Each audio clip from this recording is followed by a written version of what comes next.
In this episode, you'll discover the hidden side of the island of Lanai. We go way beyond the luxury price tag of the island, and we go to where community, culture, and connection to the land shape everyday life. Welcome to Hawaii's Best, the podcast helping you plan an unforgettable Hawaii vacation with practical tips and insights. Thanks for tuning in today. I'm Brian Murphy, certified Hawaii destination expert and host of Hawaii's Best. And today I'm joined by Aina Evans, who is a culture practitioner at the Four Seasons on Lanai. In this episode, you'll discover what it's like to grow up on the Pineapple Island, which is Lanai. We'll talk about the powerful lessons of the island of Kaho'olawe that continues to shape how Hawaiians care for the land and why using true names like Lanai or Pu'upehe can change how you experience the islands on a different level. Now, quick housekeeping note just before we jump in. Just for this season, this kind of shoulder season in Hawaii, we'll be going back to once a week episodes. So you can now catch new episodes every Wednesday instead of the previous Tuesday and Thursday during this kind of Hawaii shoulder season, this fall lull, if you will. Back to today's episode. Planning a trip to Hawaii can be exciting. It is exciting, but it's easy to get caught up in all of it. And by the end of today's episode, you'll know how to avoid the mistake of treating Hawaii like just another vacation spot and instead walk away with a trip that feels more connected, more authentic, and far more meaningful. So let's go ahead and let's talk story with Aina from the island of Lanai.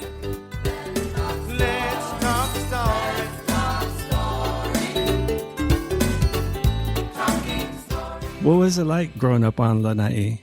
I had the best childhood that any child could ask for. You know, we had free roam of the outdoors. We were constantly immersed in activities such as horseback riding. We'd go to the beach and just play in the surf all day. I grew up going places with my dad, and it was the best. We didn't have to worry about anything that someone in the big city might need to worry about. And even today, kids that are 6, 7 years old still walk home from school. Everybody knows everybody. So, you know, everybody sort of has each other's back. I feel like I'm very blessed to have the childhood that I had. It taught me a lot. And I think it's one of the reasons why I am the way I am today. There's no other word to describe it but blessed. That's awesome. Typical day now would include waking up, going for a walk. I always try to take them down for a walk in the mornings. And then I go to work. I work at the Four Seasons as the cultural practitioner there. It's very stress-free, very laid back and relaxed. And that's the way I like it. Yeah. How long have you worked at the Four Seasons? I've been there a little less than a year. I finished my master's degree in 2011. And then shortly after, I moved to Maui, where I was working for the Kaho'olawe Island Reserve Commission. I had the opportunity to work there because during my undergraduate and my graduate degree at University of Hawaii, I had a professor who sort of took me under her wing and mentored me. And part of the experience in her class is service learning. And one of the opportunities that was presented to the students is the opportunity to go to Kaho'olawe and participate in conservation efforts to restore the island. For listeners that are not aware, Kaho'olawe was bombed for a period of 50 years by the United States military.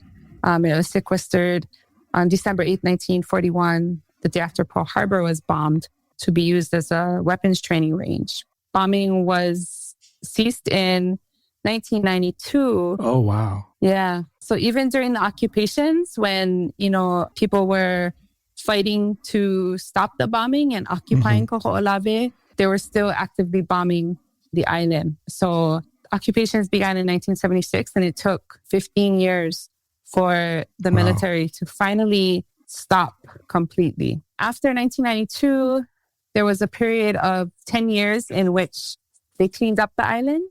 Then the island was returned to the state of Hawaii to be held in trust for a federally recognized Native Hawaiian government or governing entity. However, during that period of cleanup, they didn't clean up everything. And the original sort of document that allowed for the military to take over use of the island was that when the time came that they no longer needed it, that they would return it in a state suitable for human habitation. Unfortunately, that wasn't the case. And the Protest Kaho'olawe Ohana, as well as the state of Hawaii, both engaged in conservation efforts to restore the island. So everything from planting native plants to building infrastructure that will support conservation effort, things like that is what I was fortunate to have the opportunity to do. What was the state of the land? Maybe you can kind of... Very desolate, very highly eroded, severe loss of native forest.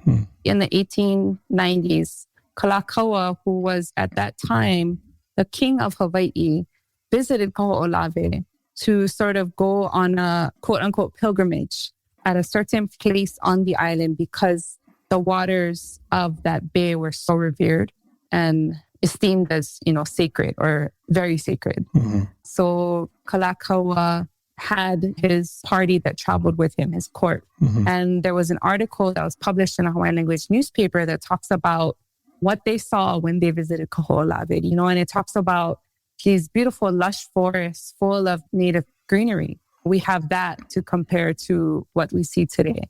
And the fact of the matter is that erosion did not begin with the bombing, actually started with the introduction of grazing animals. So there are no grazing animals or land mammals with the exception of ʻaina, which is a native bat. So when they brought in grazing animals such as sheep, goats, deer, animals like that, they caused severe devastation to the landscape. They ate everything. They really enjoyed eating native plants. They still do today. The erosion and the loss of native forest on Kaho'olawe began with the introduction of those types of animals. And it just, escalated with the bombing. Throughout the course of my time when I volunteered there, I've seen a lot of change, and there has been a lot of good effort put in by the Protect Kaho'olawe Ohana and the state of Hawaii. It's still in a state of desolation, pretty much. There are still areas that are completely bare. Red dirt, hard pan is sort of type of surface that are prevalent in those areas. So essentially all of the topsoil washed away, and it washed away into the ocean, right? Yeah. Right. So the ocean surrounding Kaho'olawe is impacted as well.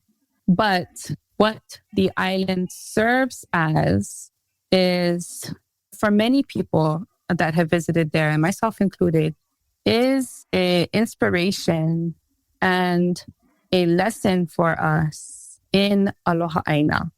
And Aloha Aina is essentially, can be interpreted into English as love for the land, right? But the way I see it, Aina is encompassing of the entire natural environment, right?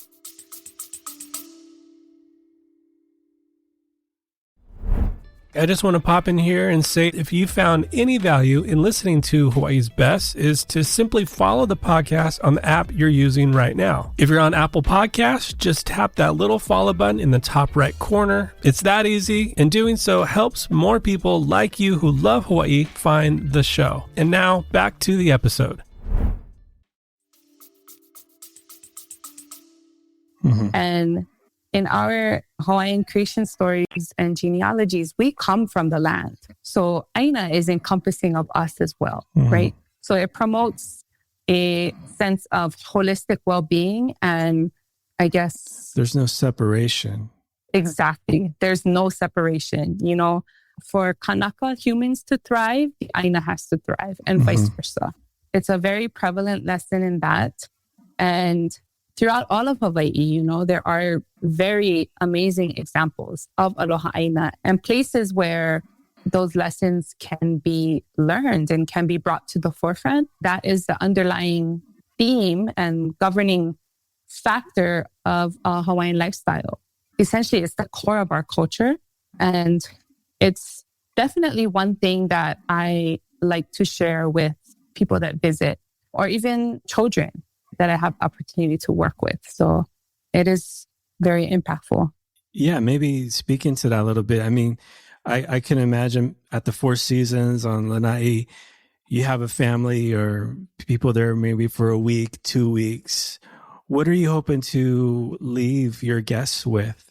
I think that at the Four Seasons on Lanai, and even in Four Seasons culture around the world, we do our best and sometimes go above and beyond to extend our value of aloha and our other Hawaiian values towards our guests, as well as towards our other team members. And that's an extension of the community that we live in on Lanai. We really try to help each other. We help our neighbors, and we are one big family. We work with the people that we live with, right? We work with the people that we see in our community, that we see in the stores, that we see at the post office. Our kids go to school with those people's children. So, essentially it is one big family. And we do our best to extend that feeling towards our guests. And that is a true sense of aloha and what Hawaii is really about. We help each other. We extend our aloha towards our guests, by sharing our cultural practices, by sharing our stories, our traditions, by educating our guests that, no, the name of our island is not Lanai, it's Lanai, right? And the name of this rock, the name of this islet is not Sweetheart Rock, it's Pu'upehe. And this is why, so allowing them to try to get a better sense of place, I think, is sort of what our goal is, especially the team that I work with, my department at the Four Seasons. So yeah, I think that is the best way to sum it up. A broader question would be, from your perspective, what does the future of tourism and respect for the Hawaiian culture, where do you see a coexist or a relationship? How would you define that? I'd like to see more culturally sensitive and authentic experiences for our guests. I want people to walk away with a more true sense of what Hawaii is beyond what is offered, in the more heavily trafficked places that visitors go. There's so much more that Hawaii has to offer. And I think that we as, indigenous people of this land need to get the opportunity to contribute to the conversation of where the visitor industry and where the economy in Hawaii is going, within the next 20 or so years in general. I think that nowadays we are at an advantage because there's a lot more consciousness about, I guess, indigenous peoples and their and our lifestyles, as well as consciousness about caring for the environment, right? Which is essentially what indigenous cultures are rooted in, right? Is our relationship to the environment. I think that we're in an advantage for that. And I think that Hawaii and Hawaiians can or have a lot to offer when it comes to facilitating experiences that allow people to learn those things and to get a sense of care for, the environment and opening their eyes to other ways of life. So, what I hope for is that we will sort of have a shift in the visitor industry in Hawaii where people are not coming here to look for just a fantasized Hawaiian getaway that was sort of created and plays on, the spectacle of the other, right?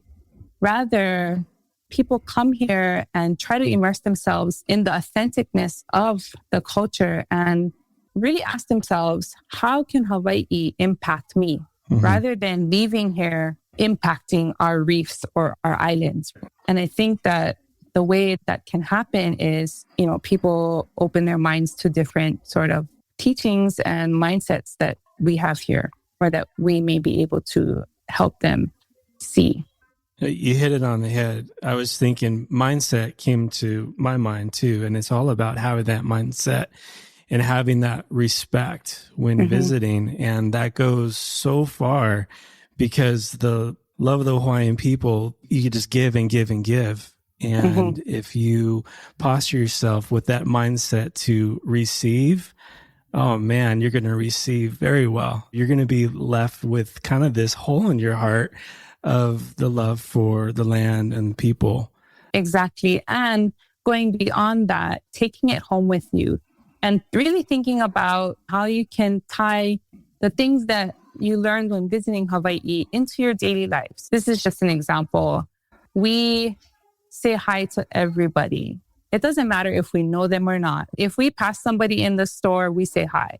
It's so sad to me that people don't even acknowledge each other. They just walk right past each other. And I mean, kindness is huge. You can make or break somebody's day by just being kind and a sense of aloha. And that also comes along with gratitude, right? Being thankful and having that attitude of cup is always half full, not half empty. Even if you're stuck in traffic, it could be worse. I think just having a sense of aloha, that word just encompasses so much. It's so much more than its literal interpretation of love. And I think that helping and facilitating people's learning of that is hopefully going to make an impact on the world. Mm-hmm.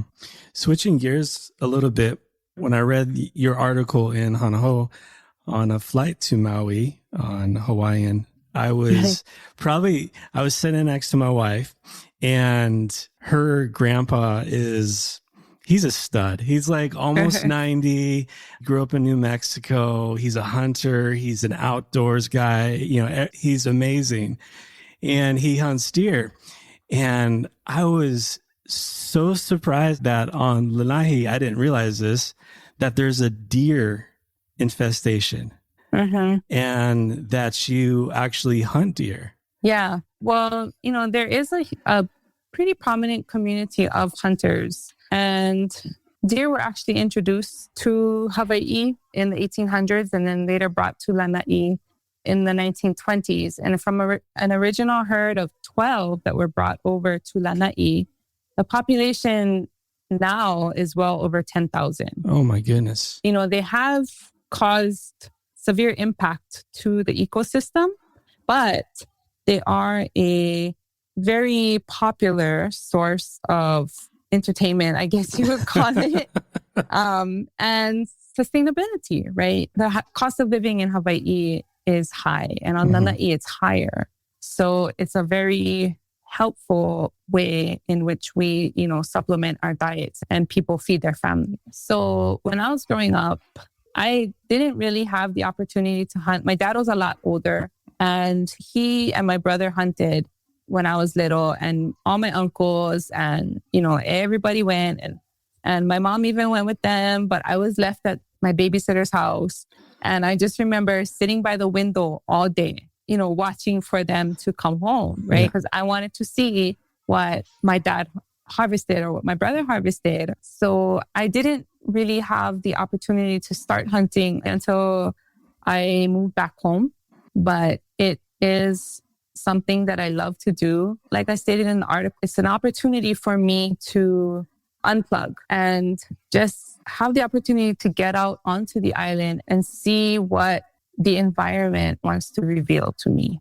Are there still new explorations and new discoveries from your perspective? Yeah. Prior to working to the Four Seasons, I was working for Pulama Lanai, which is the landowner. So Lanai is privately owned, right? 98% of it. And I was working in culture and historic preservation. And our task in that particular department was to care for the cultural and historical sites on the island. There were many, many times where, we find artifacts and evidence of Native Hawaiian life. It gives us clues into what our ancestors did there and what those particular areas were used for, what the significance of them were back in the times when we didn't have the modern technologies and things that we have now. So it's amazing to see those things and then see how nothing was placed or done in certain places without proper or without what they deemed to be proper ceremony, protocol, things like that, right? A priest or a kahuna had to choose that area, and he chose it based on signs that were given to him from the natural environment. So when finding things, just trying to figure out what their thoughts were, what the observations were at that time, and looking at places, the orientation of things, you really learn a lot. And that's the best textbook. Absolutely. This is probably a big question, but if someone's coming to the islands for the first time or coming back year after year, what are some of the things that you'd want them to know? And I know we've talked a lot about those things, but maybe if we had to boil it down to like one or two things, just prior to someone boarding the plane, what would you want them to know? I'd want them to, or I'd ask them to come to Hawaii with an open mind and with the mindset that is willing to learn new ideas, new concepts, new values, and really allowing oneself to be receptive to what life here is all about. And I definitely ask that people try to leave as little as a footprint as possible. And if you did indeed learn from Hawaii, then to take it home with you and share with others what you've learned. I love that. Is there anything else that we didn't cover about Lanai that you wanted to make sure the listeners know? Just that Lanai has a very unique and rich cultural history. And, you know, without the work of the Lanai Culture and Heritage Center, which actually my mom was a founding member, a lot of it would not be prevalent now. So we're very blessed to be moving forward and standing upon the shoulders of those that came before us and did all of that hard work in getting all those oral traditions written down and making sure that these traditions were preserved and who understood the importance of it when others were telling us that it was not significant, you know? So to me, there's no greater treasure than the knowledge of our ancestors. And we're very fortunate to still have some of that knowledge that we can utilize today to hopefully guide us forward, you know, as a people and as a human race, right? Right. Well, that is, I love that. That's so special and very important. And now I just want to say thank you so much for your time today and for coming on Hawaii's Best. Thank you so much, Brian, for reaching out to me. I wish you all the best and I can't wait to hear more from you. I just want to mahalo Anel again for coming on. And if there's one big takeaway, it's that Hawaii isn't just about resorts or activities. It's about slowing down, respecting the land, and being open to the culture that makes the island so special. Thanks again for joining me on this special episode of Hawaii's Best. And if you found today's episode helpful, the best way you can support the show is by simply hitting the follow button on Apple or Spotify. And until next time, as always, live with aloha. Mahalo for listening to this episode of Hawaii's Best. To stay up to date on future episodes, hit follow on your podcast app. Hawaii's Best is a production of Shorebreak Media Group with editing by Easy Podcast Solutions and music courtesy of our friends Stick Figure.